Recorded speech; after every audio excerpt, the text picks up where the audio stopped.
Fala, Omar, tudo bem? Vamos para a nossa segunda aula. Vamos falar sobre vacinação. E aí a gente vai falar do Edward Jenner. Esse eu estou muito animado. É imperdível. Quem gosta de vacina e vacinação, esse é filé mignon total, Fábio. Como é que você falou que o Benjamin Franklin, ele era o quê? Um quê? Polímata. Um polímata. Você vai ver que o Edward Jenner também era um polímata. Você sabia que ele era um polímata? Não sabia não. Em 17 de maio de 1749, nasceu o cara que é a estrela dessa etapa do processo de vacinação. Então... Legal que ele nasceu em Berkeley, né? Que é o berço de uma das principais universidades inglesas, né? Berkeley, famosa no mundo inteiro. Então você vê que ele já tinha berço nobre, nasceu no lugar certo, né? Só para a gente ter uma estatística, em 1751 nós tivemos um recorde de mortes por varíola em Londres, de 3.538 mortes na época. E nesse período, a variolização ela estava sendo já realizada por notáveis. Então, a Imperatriz Maria Teresa da Áustria, Rei Frederico II da Prússia, Rei Luís XVI da França, Rainha Catarina da Rússia. Então, a gente está falando dos grandes nomes da Europa, né, se protegendo, incorporando o conceito. Isso é uma grande força, né? Infelizmente, não é o que a gente está vendo aqui com algumas das nossas autoridades. É interessante, né, que nesse mesmo período o Brasil não tinha começado ainda como país, né? Por volta de 1700 e pouco, nós éramos uma grande colônia exploradora para Portugal, uma grande fazenda, né, de cana-de-açúcar e de extração, nessa época aí, já de extração de ouro em Minas, né? Mas a gente não tinha nenhuma universidade no Brasil. A primeira universidade vai vir em 1808, e então, por isso, esse tipo de novidade, né, não chegava aqui no Brasil. Não há registros históricos de nada similar acontecendo no Brasil nesse momento. A gente estava fora do mapa. Uma pena, né? Então, um fato sobre o cara, Edward Jenner. Em 1754, ele se torna órfão ao perder o pai. A mãe já tinha morrido durante o parto. Aos 14, Jenner se torna aprendiz de cirurgião com George Harwick, e o treinamento durou 7 anos. Então, ele treinou mais do que a gente treina hoje numa faculdade de medicina. Em 1770, Jenner inicia seus estudos em St. George's Hospital por 2 anos, e ele conhece a doença cowpox em 1770. Ele foi fazer uma residência lá, né? 2 anos ele foi fazer uma residência. Mais ou menos, né? Mais ou menos isso. E ele volta para a cidade natal em 1773 como médico formado.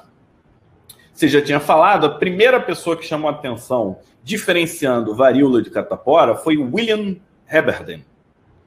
E a gente tem, né, o sinal de Aberdeen. E aí a gente tem smallpox e chickenpox, né, que os nomes confundiam muito, mas ele foi o cara que fez a diferenciação clínica entre as duas infecções. E ele contribuiu nessa fase crítica, e isso foi em 1767. É interessante, né, que tanto na língua inglesa, smallpox, chickenpox para varicela e smallpox para varíola, como na língua latinas, né, varíola e varicela, o nome é parecido, né?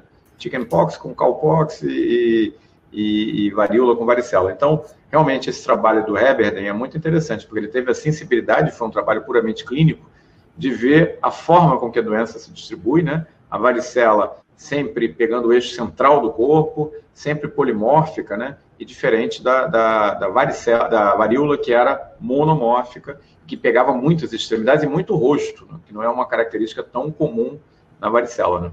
E você sabe o que é? Por que pox? Olha, não, eu acho que não. Pox vem de pox, P-O-C-K, que significa saco. Então, era o saquinho de pus, legal. Interessante. Benjamin Jest, ele era farmer. Como é que é? Traduz aí. Fugiu um agricultor, Ele é fazendeiro. Ele era um fazendeiro. Ele cuidava de boi, de vaca, e ele tinha inoculado a esposa e os seus 2 filhos com lesões de cowpox. Por quê? Porque ele já tinha se infectado com cowpox antes e tinha sobrevivido sem problemas durante um surto de varíola. E aí ele fez o mesmo para proteger a família. Então, imputa-se a primeira pessoa a se proteger de varíola com cowpox foi esse sujeito, o Benjamin Jesty. Aí tem uma história interessante, Fábio, que no período que eu fiquei nos Estados Unidos, eu conheci um cara que eu sou fã dele, chama C.J. Peters. O C.J. Peters, se vocês olharem aí, jogarem na internet, ele é o cara que, durante 30 anos, desde 1978 até início do século XXI, né, ele coordenou o setor de novos vírus do CDC. Estourava uma epidemia, ele estava lá. Então, ebola, todos esses vírus, ele estava na frente. Ele contou para a gente lá uma história muito interessante que me lembrou agora quando você falou. Quando eles estavam estudando a febre equina, tem uma febre encefalítica equina, que é viral, transmitida entre os cavalos, mas que as pessoas podem morrer. E quando eles chegaram com a vacina lá para vacinar os fazendeiros venezuelanos, isso por volta do final dos anos 80, os fazendeiros chegaram para ele, estavam desconfiados da vacina, né? Falaram assim, olha só, você quer vacinar? Então faz assim, primeiro você vacina minha mulher. Aí um mês depois você pode voltar. Aí um mês depois a mulher dele estava viva, ele falou, então beleza, agora você pode vacinar os meus filhos. Volta daqui a um mês, aí vacinou os filhos. Aí um mês depois, eles mesmos se vacinaram, os fazendeiros. E no final eles vacinaram os cavalos. Ou seja, eles foram dando a ordem de prioridade que eles tinham, né? Começando com a mulher, menos importante para o mais importante. O mais importante para os fazendeiros lá da Venezuela eram os cavalos, né? Então você vê aí uma sociedade machista, né? O cara dependia dos cavalos para sobreviver. Então está mais ou menos igual à história do Benjamin Jesty, que aconteceu 150 anos antes dessa história, que é verdadeira e aconteceu com o CDC na Venezuela. Então, aqui mostrando, né, uma imagem artística da época, né? E uma frase de Francis Galton, que na ciência o crédito vai para o homem que convence o mundo, não o homem que teve a primeira ideia. Então, eu achei que se aplicou super bem ao conceito. A ideia foi do Jesty, que morreu, mas quem popularizou não foi ele. A gente está falando aqui de Edward Jenner, que em 1773 ele já era biólogo, anatomista, médico, e ele classifica muitas das espécies da expedição do Capitão Cook. Ele recusou a segunda expedição do Cook. Em 1784, ele termina seus estudos de geologia, desenvolve seu balão de hidrogênio. Ele se torna membro da Royal Society. Olha a Royal Society de novo. Era o creme de la creme. E ele conclui que os filhotes do cuco, eu não botei aqui o nome, que os filhotes do cuco, eles despejavam os ovos e os filhotes de pais adotivos no ninho. Então, se tivesse pai adotivo que levasse ovo ou filhote, eles expulsavam do ninho. E, por fim, em 1796, ele se junta a George Hardwick nos estudos sobre vacinação, mostrando aí, então, que ele realmente circulou por várias áreas, mas a partir de 1796 virou uma cruzada para ele a questão da vacinação. E aí a gente chama a atenção das belas leiteiras, as milkmaids. I shall never have smallpox, for I have had cowpox. I shall never have an ugly, pocky-marked face. Então, essa era uma frase da época e que foi valorizada por Jenner, né? Eu acho que essa que é a questão. Então, imagens da época, elas todas com a pele super bonita e evoluindo sem as marcas da varíola. Aí a teta da vaca, né, o úbere da vaca, onde elas se contaminavam, né, nas mãos, e aí elas não faziam a varíola no rosto. Então, durante muitos e muitos anos, as leiteiras eram consideradas o padrão de beleza feminina. Hoje são as supermodels malhadas, né? Antes eram as aeromoças, e nessa época aí eram as leiteiras, porque elas nunca desenvolviam... E você vê também que é interessante, né? Um padrão de beleza feminina diferente. Nós estamos hoje mais arredondadas, né? Não eram musculosas. Agora a gente tem verdadeiras mulheres maravilha aí, né? Que aparecem no Instagram todo dia. Então, realmente, fotos de época mostrando como a sociedade vai mudando, se adaptando, e como a ciência e a infectologia moldam muitos aspectos da nossa vida, né? Então, elas foram consideradas um padrão de beleza porque elas não pegavam varíola. E um conceito interessante aí também é que, independente do conceito de beleza, cicatriz nunca é bem-vindo, né? Então, mostrando aqui, só para lembrar o pessoal Isso aqui é uma árvore simplificada dos dos vírus, né? Da ortopox vírus, mostrando cowpox, vaccinia, monkeypox, varíola, mas a árvore hoje é muito maior e mais complexa que isso, né? Eu queria fazer um comentário no slide anterior, que existem alguns trabalhos interessantes sugerindo que, da mesma maneira que a MERS, coronavírus que veio dos camelos, né, mais ou menos uns 8 anos atrás, teve muito próximo de fazer uma pandemia como nós temos hoje, que a varíola, que foi erradicada em 1977, o animal que originariamente carreava essa infecção eram os camelos, né? Então, você tem cowpox no gado, você tem a vaccinia também no gado, que é uma forma mais branda, o monkeypox, que vem dos macacos, né? E a varíola, acredita que veio dos camelos, e que muitos historiadores acreditam, Fábio, que a varíola foi literalmente a espada do Islã. Quando o Maomé começou o ataque, né, saindo de Meca, Medina, pegando ali todas as áreas do Império Otomano na época, e pegando todo o norte da África, o Sahel, né, norte da África, inclusive entrando na Europa, e conseguiu isso em poucos anos. Uma das tomadas mais rápidas de território da história da humanidade é feita pelo Islã. Entre 630 e 780, em 150 anos, eles tomaram todo o norte da África e parte da Europa. Uma das coisas que pesou muito nisso foi a varíola. A varíola, ela vinha primeiro, né, carreada sem querer, obviamente que eles não sabiam, pelos guerreiros do Islã, ia matando as populações na frente. Quando eles chegavam, não havia resistência. Então, nos textos do Islã, isso foi considerado como uma obra divina. Olha, nós temos uma religião tão superior às outras que as populações fogem assustadas, nem fazem resistência e se dobram ao Islã. Na verdade, a varíola fez muito disso, desse trabalho pelo Islã, e voltou a atacar de forma pesada na América, depois da descoberta da América, mais ou menos 800 anos depois, precedendo a invasão, né, logo que os portugueses e europeus chegaram na América, eles disseminaram a varíola sem saber, e a varíola fez um trabalho genocida, na verdade, para os conquistadores europeus.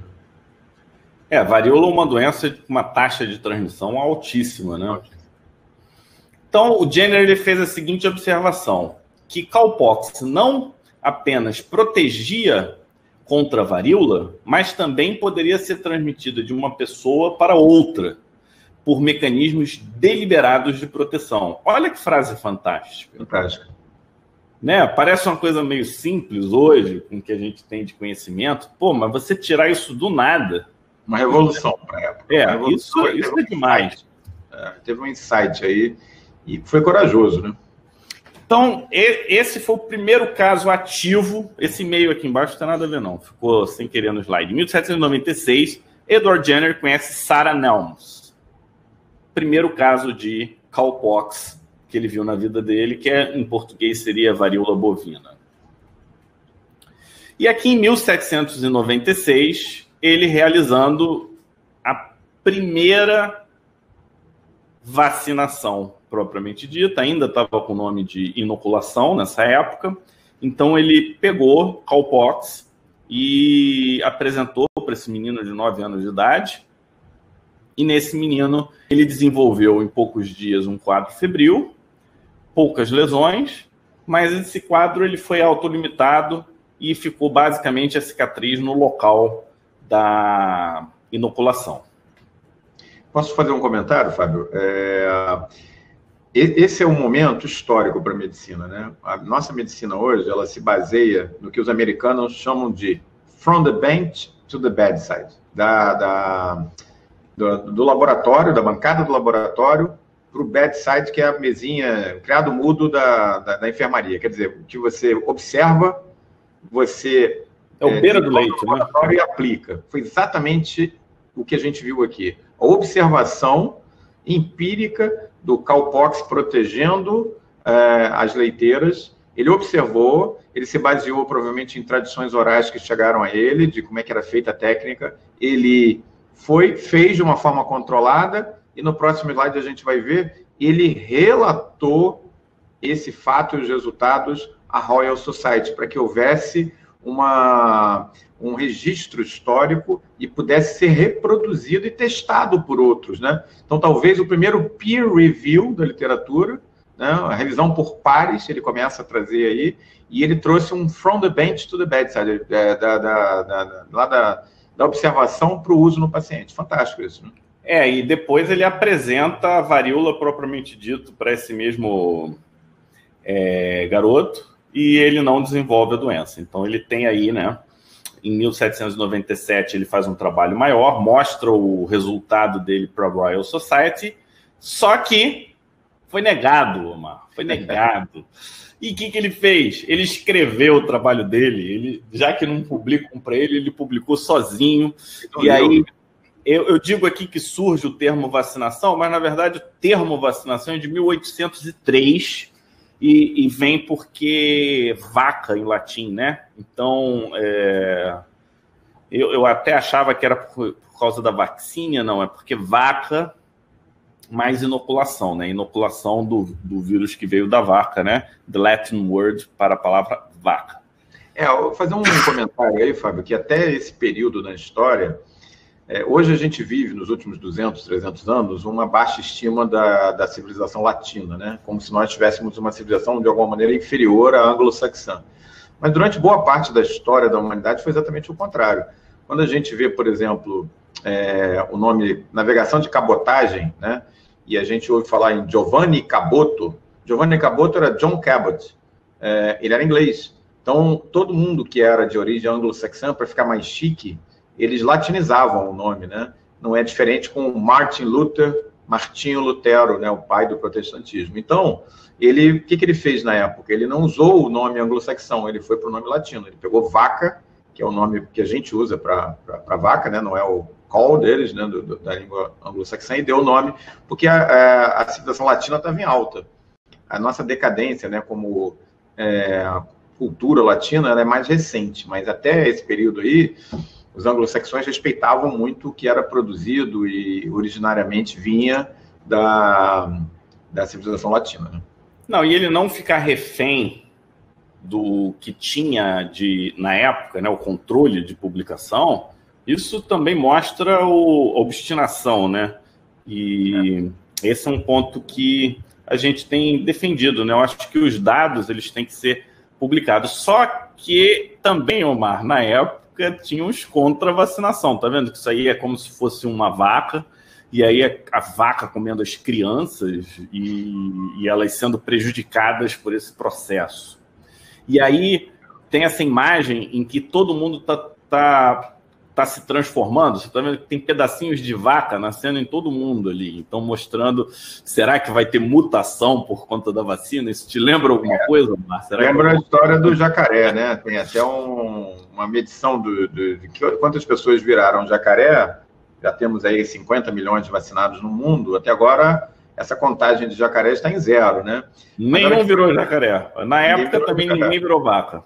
Então, olha que coisa interessante, né? A história se repetindo. Se você não conhece o passado, você está condenado a repetir a história no futuro. Por isso que é tão importante uma aula introdutória como essa, que é uma aula fantástica, iconograficamente belíssima, riquíssima, e que mostra bem para a gente alguns erros do passado que a gente deveria estar evitando agora nesse momento, né? Se quem planeja, né, Omar, sabe disso, ele já monta uma estratégia contra a antivacina. Isso já é lá atrás, não tem surpresa.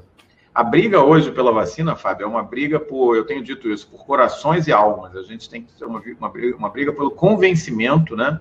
É triste ver isso, né? No final do século XX, se falava em clonagem, se falava em pouso em Marte, se falava em sequenciamento de genoma humano. 20 anos depois, parece que a gente regrediu, andou para trás e as pessoas estão com medo de vacina. Então, assim, mas, ok, essa é uma briga por corações e mentes.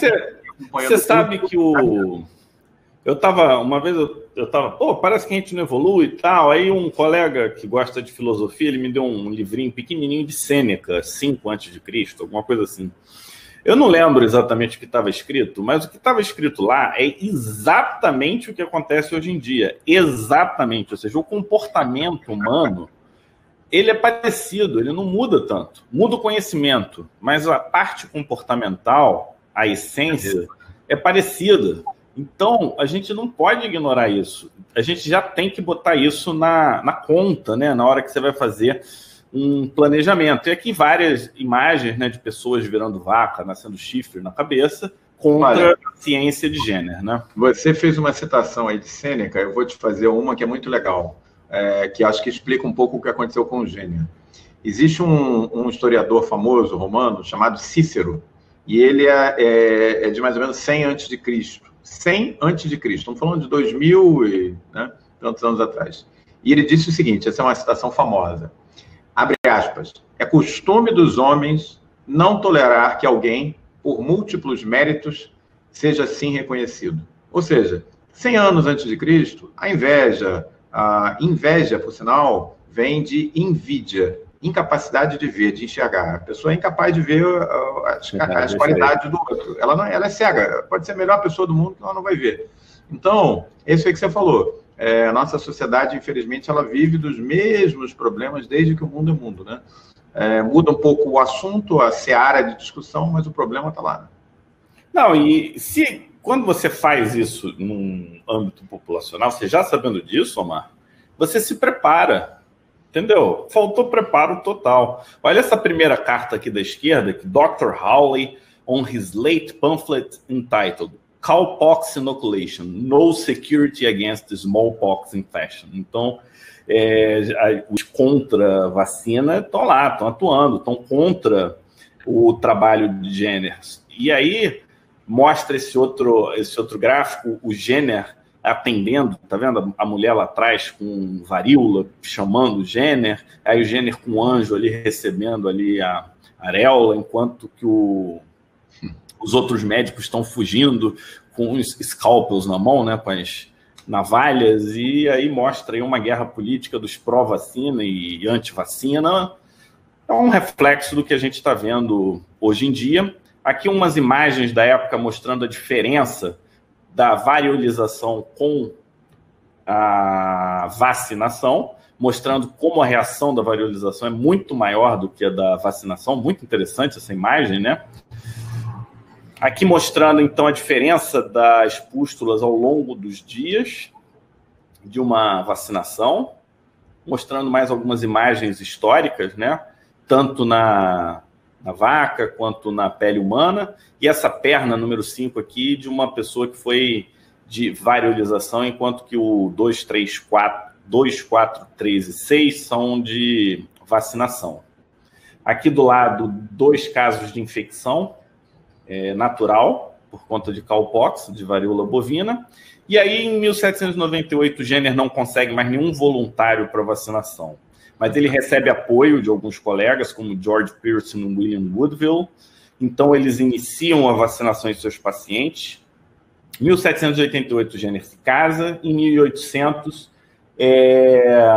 os americanos recebem o material para vacinar lá nos Estados Unidos.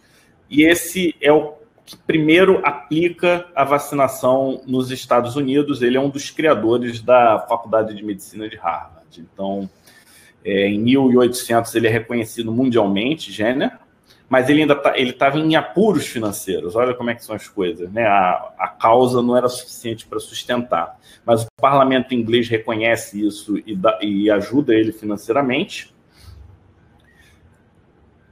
Aqui é um local no jardim da casa dele em que ele praticava a vacinação gratuitamente para quem não tinha dinheiro, então ele virou um trabalho voluntário, realmente uma cruzada, esse processo. Em 1810, Jenner perde filho para tuberculose, a irmã também para tuberculose no mesmo ano. Em 1815, a esposa morre de tuberculose. Em 1820, ele sofre o primeiro derrame, mas se recupera bem. Em 1823, ele visita o último paciente dele e na manhã de 26 de janeiro de 1823, ele sofre o segundo derrame e morre. Em 1840, foi o ano que a variolização foi proibida por conta da vacinação, ou seja, já se reconhecia a diferença, né, de risco entre um e outro. Aqui é um gráfico do Our World in Data mostrando a mortalidade estimada da varíola. E olha aqui em amarelo, né, como baixou depois dessa época de 1800 por conta da vacinação, do impacto. Aqui mostrando, então, um mapa da erradicação da varíola, ou seja, o trabalho de Jenner, lá atrás, no fim de 1700, ele culmina com o último caso na Somália de varíola no mundo. Então, talvez seja a história mais bem sucedida, né, da medicina mundial. Eu acho que talvez sim, né? Eu acho que é uma das mais dramáticas, né? Com certeza. Essa é a polio, né? Eu acho que são, assim, um resultado inacreditável e colocam realmente a imunização como um grande avanço da medicina e da saúde pública no século XX, sem dúvida nenhuma, as vacinas. E terminamos a aula de hoje com gostinho da próxima aula. A gente vai falar sobre o conceito de atenuação com Pasteur. Pessoal, então hoje nós vimos um gigante da medicina, que foi Edward Jenner. Vocês viram aí que o Fábio fez todo o timeline da vida dele, desde o nascimento. Ele, para os padrões da época, viveu bastante, viveu aí quase 80 anos, né? Teve uma vida profícua, se dedicou à medicina, escreveu seu nome nos anais da medicina. E na próxima aula nós vamos ver um outro gigante da medicina, que é Louis Pasteur, que é um outro daqueles nomes que fez a diferença e que trouxe um pouco da situação, viabilizou a situação para que nós estejamos aqui hoje falando de imunização com vocês.